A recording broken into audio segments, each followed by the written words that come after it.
Tourist ബസ്സുകളുടെ വെള്ള നിറം മാറ്റി പഴയപടിയാക്കാൻ നീക്കം. വിഷയം അടുത്ത മാസം 3-നുള്ള യോഗത്തിൽ പരിഗണിക്കും. വലിയ രൂപങ്ങൾ പാടില്ലെന്ന നിബന്ധനയോടെയാണ് ഉത്തരവിറക്കുക. നടപടി ബസ് ഉടമകളുടെ സമ്മർദ്ദങ്ങളെ തുടർന്നാണ്. വിവരങ്ങളുമായി ഷാജഹാൻ ചേരുകയാണ് കോഴിക്കോട് നിന്നും. ഷാജഹാൻ. അനൂപ്, 4 വർഷം മുമ്പ് ഏർപ്പെടുത്തിയ നിയന്ത്രണമാണ് നീക്കാൻ പോകുന്നത്. ബസ്സുകളിൽ വലിയ തരത്തിൽ വളരെ ഷൗട്ടിംഗ് ആയിട്ടുള്ള കളറുകളും ഒപ്പം തന്നെ മറ്റു തരത്തിലുള്ള രൂപങ്ങളും ഒക്കെ ചേർത്തുകൊണ്ട് ബസ്സുകളിൽ നടത്തിയിരിക്കുന്ന വലിയ അലങ്കാര പണികളൊക്കെ വലിയ വിവാദമായിരുന്നു. അങ്ങനെയുള്ള കാര്യങ്ങളിൽ നിയന്ത്രണം ഏർപ്പെടുത്താൻ കൊണ്ടുവന്നിട്ടുള്ള ആ വെള്ള നിറം അത് പിൻവലിച്ച് വീണ്ടും പഴയപടിയാക്കാനുള്ള ഒരു തീരുമാനമാണ് ഗതാഗത വകുപ്പിന്റേത്. ഇത് 3-ാം തീയതി ചേരുന്ന ആ യോഗത്തിന്റെ അജണ്ടയായി ഇപ്പോൾ തന്നെ ഗതാഗത വകുപ്പ് പുറത്തുവിട്ട് കഴിഞ്ഞിട്ടുണ്ട്.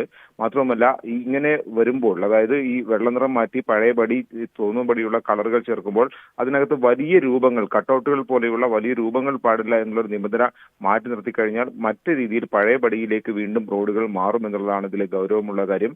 ഈ റോഡരികിലുള്ള വലിയ കട്ടൗട്ടുകൾക്ക് അല്ലെങ്കിൽ സ്ക്രീനുകൾക്കൊക്കെ തന്നെ സർക്കാർ നിയന്ത്രണം ഏർപ്പെടുന്നുണ്ടായിരുന്നു. പക്ഷേ റോഡുകളിൽ തന്നെ ഇത്തരത്തിൽ വലിയ കട്ടൗട്ടുകളും തോന്നിപ്പിക്കുന്ന രീതിയിൽ ബസ്സുകൾ പാഞ്ഞു പോകുമ്പോൾ മറ്റ് യാത്രക്കാർക്കും ഒപ്പം തന്നെ മറ്റു വാഹനങ്ങൾക്കുമൊക്കെ അലോസരം ഉണ്ടാകുമെന്നടക്കമുള്ള കാര്യങ്ങൾ നേരത്തെ ഗതാഗത വകുപ്പ് ചൂണ്ടിക്കാട്ടിയിരുന്നു.